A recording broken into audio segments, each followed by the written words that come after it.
Olá, meus amados e queridos irmãos em Cristo Jesus.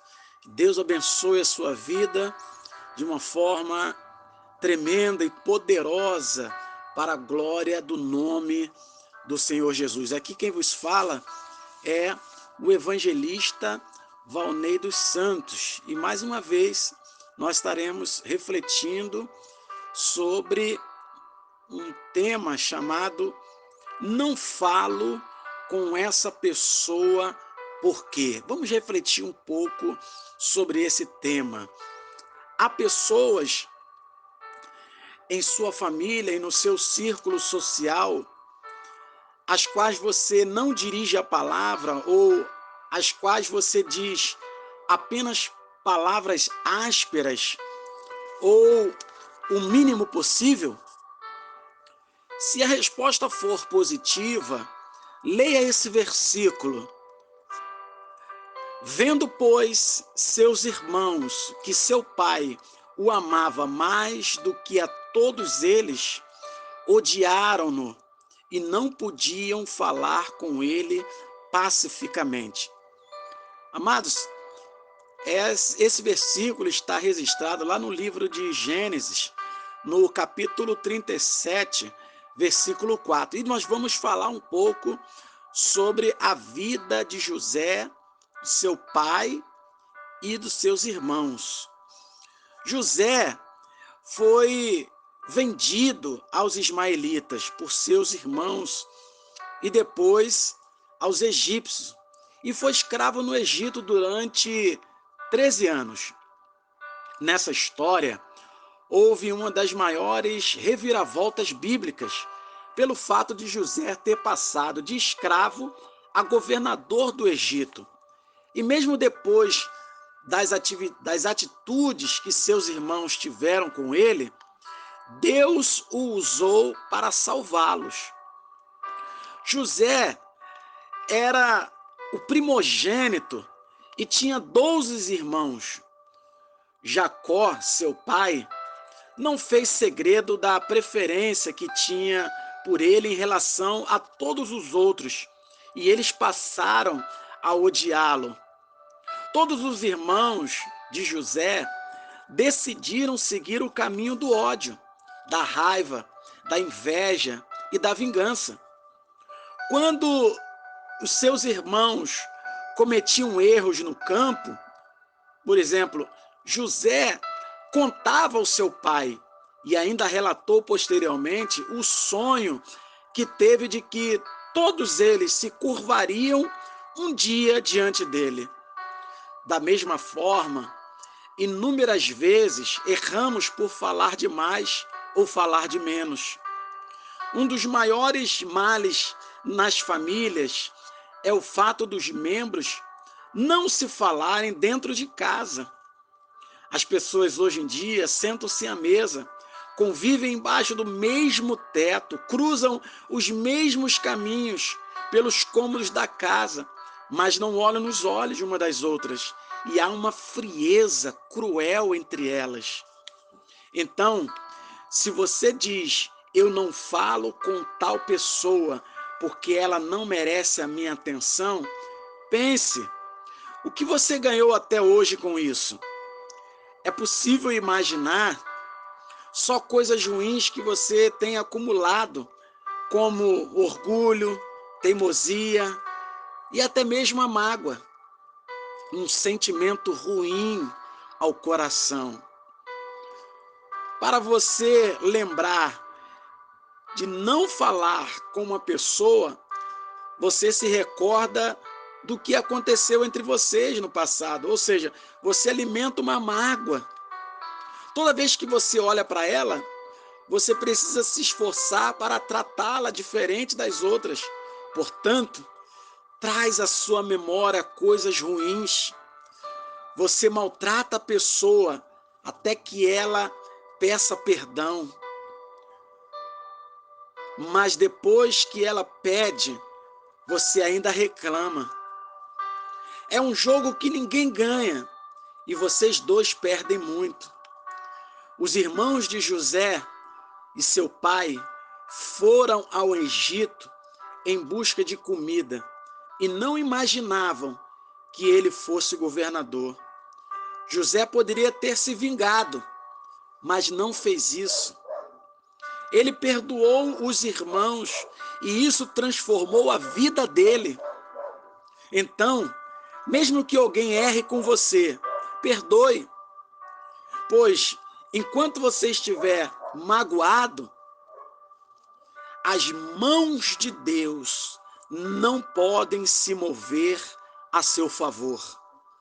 Se alguém na sua casa não fala com você, a sua pergunta deve ser: eu já fiz tudo o que era possível para que essa pessoa me perdoasse? Já pedi desculpas e respeito essa pessoa. Faça a sua parte e tire essa culpa de dentro de você. Se ela não conversa com você, o problema é dela. O restante, deixe Deus fazer. Certa vez, os discípulos perguntaram a Jesus: Senhor, quantas vezes devemos perdoar? A lei diz 7 vezes, até 7 vezes. Jesus, porém, lhes respondeu: a lei diz 7 vezes, eu, porém, vos digo que deve-se perdoar aquele que lhes ofendeu 70 vezes 7. E essa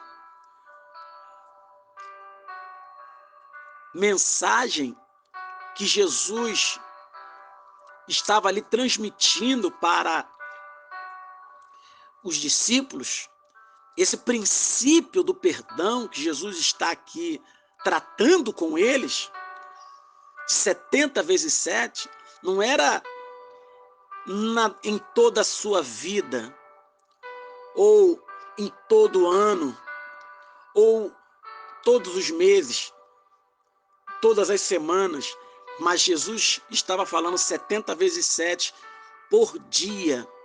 Então, ele estava querendo dizer que o coração do discípulo, o coração do homem e da mulher de Deus, que deseja agradar a Deus, deve ser um coração perdoador, um coração que esteja disponível a liberar perdão.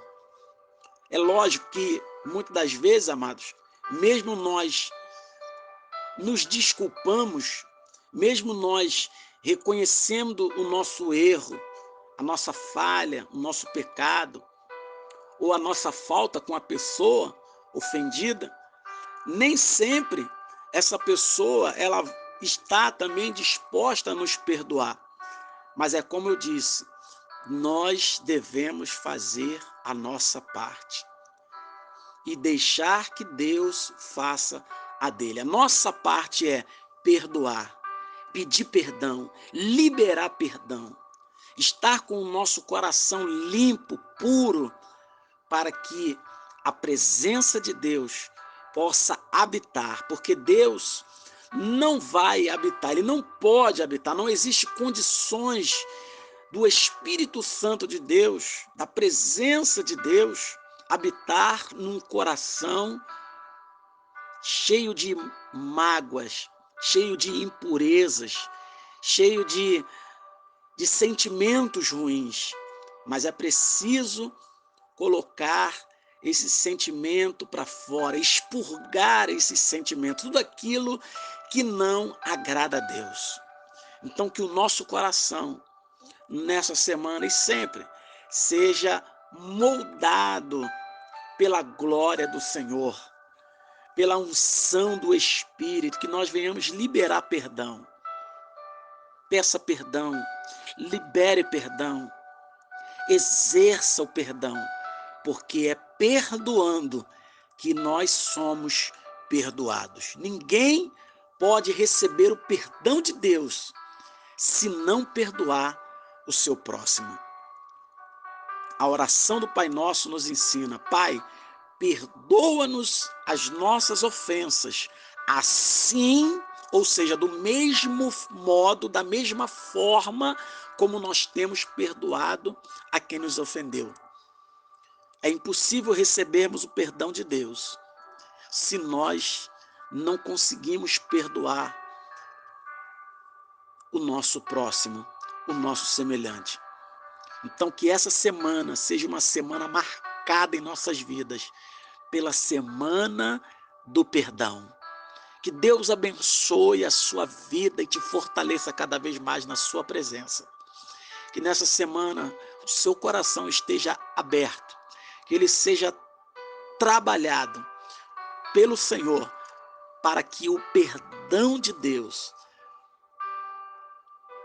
venha sobre ti, para que você possa perdoar por um acaso alguém que te cometeu um dano, que te cometeu uma ferida, que te causou um prejuízo, uma perda, ou que te fez sofrer através de uma palavra. Que essa semana seja uma semana marcada pelo perdão em nossas vidas. Fica com seu abraço, fica com o abraço do seu amigo, do seu irmão, evangelista Valnei dos Santos. Graça e paz da parte do Senhor Jesus sobre ti. Amém e amém. Graças a Deus.